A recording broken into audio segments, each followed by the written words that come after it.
സംസ്ഥാന സർക്കാരും കേന്ദ്ര സർക്കാരിൻ്റെ ഏജൻസികളുമായി ചേർന്നിട്ട് സമൂഹത്തിലെ അടിസ്ഥാന ജനവിഭാഗങ്ങളുടെ ഉന്നമനം ലക്ഷ്യം വെച്ചുകൊണ്ട് പുതിയ കോഴ്സുകളൊക്കെ തന്നെ ഇൻട്രൊഡ്യൂസ് ചെയ്യുവാനും അതിനുശേഷം വിവിധ കമ്പനികളുമായിട്ട് 2 IT കമ്പനികളുമായിട്ട് ഞാൻ സംസാരിച്ചു കഴിഞ്ഞു. തിരുവനന്തപുരം കോർപ്പറേഷൻ്റെ പരിധിയിൽ തന്നെ 800 IT സ്ഥാപനങ്ങൾ പ്രവർത്തിക്കുന്നു. 80,000-ഓളം ജീവനക്കാരാണ് ഈ സ്ഥാപനങ്ങളിലായിട്ട് വർക്ക് ചെയ്യുന്നത്. ഇത് 2 സ്ഥാപനങ്ങളുമായിട്ടും അതോടൊപ്പം തന്നെ അവരുടെ ഒരു ഓർഗനൈസേഷനുണ്ട്, അവരുമായിട്ടൊക്കെ തന്നെ സംസാരിച്ചുകൊണ്ടിരിക്കുകയാണ്. അപ്പോൾ നമുക്ക് ഇവിടുന്ന് പഠിച്ചിറങ്ങുന്ന കുട്ടികൾക്ക് മെച്ചപ്പെട്ട തൊഴിൽ അങ്ങനെയുള്ള സ്ഥാപനങ്ങളിൽ ലഭിക്കുക എന്നുള്ള നടപടികളിലേക്ക് കൂടി നമുക്ക് പോകേണ്ടതായിട്ടുണ്ട്. ഇതിനെ തുടർന്ന് വരാൻ പോകുന്ന ദിവസങ്ങൾ അത്തരത്തിലുള്ള ചർച്ചകൾ സജീവമാക്കും.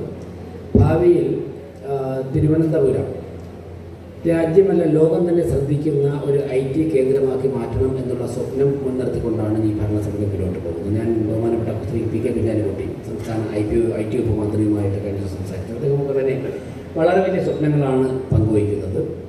സംസ്ഥാന കേന്ദ്ര സർക്കാരുമായി സംസാരിച്ചുകൊണ്ട് ചർച്ച നടത്തിക്കൊണ്ട് തിരുവനന്തപുരം കോർപ്പറേഷൻ്റെ ഇൻഫ്രാസ്ട്രക്ചർ പരമാവധി പ്രയോജനപ്പെടുത്തിക്കൊണ്ട് നമുക്ക് നമ്മുടെ കുട്ടികളെ മുഖ്യധാരയിലേക്ക് കൈപിടിച്ചു ഉയർത്തുവാനുള്ള നിരവധി പദ്ധതികൾ നിങ്ങൾക്ക് ആസൂത്രണം ചെയ്യുന്നുണ്ട്. വർഷങ്ങളായിട്ട് ഇവിടെ നടക്കുന്ന HRDCയുടെ ഈ പദ്ധതിക്ക് ഞാൻ എല്ലാവിധ പിന്തുണയും പിൻബലവും നൽകുകയാണ്. അതോടൊപ്പം തന്നെ ഇന്നിവിടെ പട്ടികജാതി വിഭാഗത്തിൽപ്പെട്ട കുട്ടികളെ സമൂഹത്തിൻ്റെ മുഖ്യധാരയിലേക്ക് കൊണ്ടുവരിക എന്നുള്ള ഉദ്ദേശത്തോടു കൂടി അതോടൊപ്പം തന്നെ നിരവധി ദുരന്തങ്ങളും അതിജീവിച്ച് മുന്നോട്ട് പോകുന്ന ഒരു വിഭാഗം ജനതയാണ് മത്സ്യത്തൊഴിലാളി മേഖലയിൽ, കടലോര മേഖലയിൽ പ്രവർത്തിക്കുന്നത്. പ്രകൃതിയിൽ വേനൽ വന്നാലും മഴ വന്നാലും ഒക്കെ തന്നെ മത്സ്യത്തൊഴിലാളികൾ പലപ്പോഴും ദുരിതക്കയത്തിലാണ്. എന്നാൽ അവരുടെ കുട്ടികൾക്ക് നന്നായിട്ട് പഠിക്കാനുള്ള കഴിവൊക്കെ ഉണ്ട്. അത് മെച്ചപ്പെടണമെങ്കിൽ അവർക്ക് സമൂഹത്തും കൈത്താങ്ങായി മാറണം, സഹായിക്കണം. ആ കുട്ടികൾക്ക്, മത്സ്യത്തൊഴിലാളി കുട്ടികൾക്കും SC കമ്മ്യൂണിറ്റിയുള്ള കുട്ടികൾക്കുമൊക്കെ തന്നെ ഇന്നിവിടെ ലാപ്ടോപ്പ് വിതരണം ചെയ്യുന്നുണ്ട്. ഞാൻ പ്രത്യേക ഉദ്യോഗസ്ഥർക്ക് നിർദ്ദേശം കൊടുത്തിട്ടുണ്ട്. കുട്ടികൾക്ക് ലാപ്ടോപ്പ് കോർപ്പറേഷൻ കൊടുക്കുമ്പോഴേക്കും അത് കൃത്യമായിട്ട് നല്ല നിലവാരം പുലർത്തുന്ന ലാപ്ടോപ്പ് മാത്രമേ കൊടുക്കാൻ പാടുകയുള്ളൂ. അവർ കൊണ്ടുപോയി കുറച്ച് ദിവസം വർക്ക് ചെയ്യുമ്പോഴേക്കും കംപ്ലയിൻറ്റ് വന്നിട്ട് അവർക്കും ഗുണമില്ല, നാടിന് ഗുണമില്ല, അത് പിന്നെ അവർക്കും ബാധ്യതയായിട്ട് മാറി സർക്കാരിൻ്റെ പൈസ നഷ്ടപ്പെടുന്ന തരത്തിലേക്ക് പോകരുതെന്ന് പറഞ്ഞിട്ട് ഇപ്പോഴും ഞാൻ ഉദ്യോഗസ്ഥരെ വിളിച്ച് അത് ചെക്ക് ചെയ്തിട്ടുണ്ട്. അവരിൽ നിന്ന് നല്ല ആത്മവിശ്വാസമാണ് പ്രകടിപ്പിച്ചിരിക്കുന്നത്.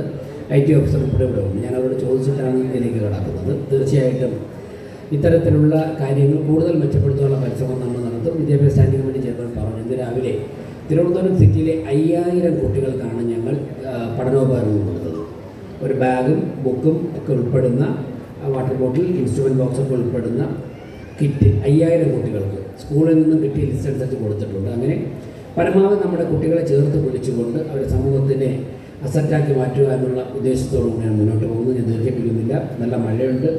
അപ്പോൾ ഇന്ന് ഇവിടെ നിന്ന് പഠിച്ച് പുറത്തിറങ്ങുന്ന കുട്ടികൾക്ക് എല്ലാവിധ ആശംസയും അർപ്പിക്കുന്നു. അതോടൊപ്പം തന്നെ ഇന്ന് ലാപ്ടോപ്പ് കിട്ടുന്ന കുട്ടികൾ സമൂഹമാണ് നിങ്ങൾക്ക് തരുന്നത്. സ്വാഭാവികമായിട്ട് നിങ്ങൾക്ക് ഒരുപാട് ഉത്തരവാദിത്ത സമൂഹത്തോടുണ്ട്. നിങ്ങൾ പഠിച്ച് മിടുമിടുക്കരായിട്ട് ഏറ്റവും നല്ല തരത്തിൽ നിങ്ങളുടെ കുടുംബത്തെയും സമൂഹത്തെയും സഹായിക്കുവാനും വ്യക്തിപരമായ ജീവിതത്തിൽ ഉന്നതിയിലേക്ക് എത്തുവാൻ വേണ്ടി സാധിക്കട്ടെ എന്ന് ആത്മാർത്ഥമായിട്ട് ആശംസിച്ചുകൊണ്ട് ഈ പരിപാടിയുടെ ഉദ്ഘാടനം നടത്തിയായി പ്രഖ്യാപിച്ചുകൊണ്ട് നിർത്തുന്നു. നന്ദി, നമസ്കാരം.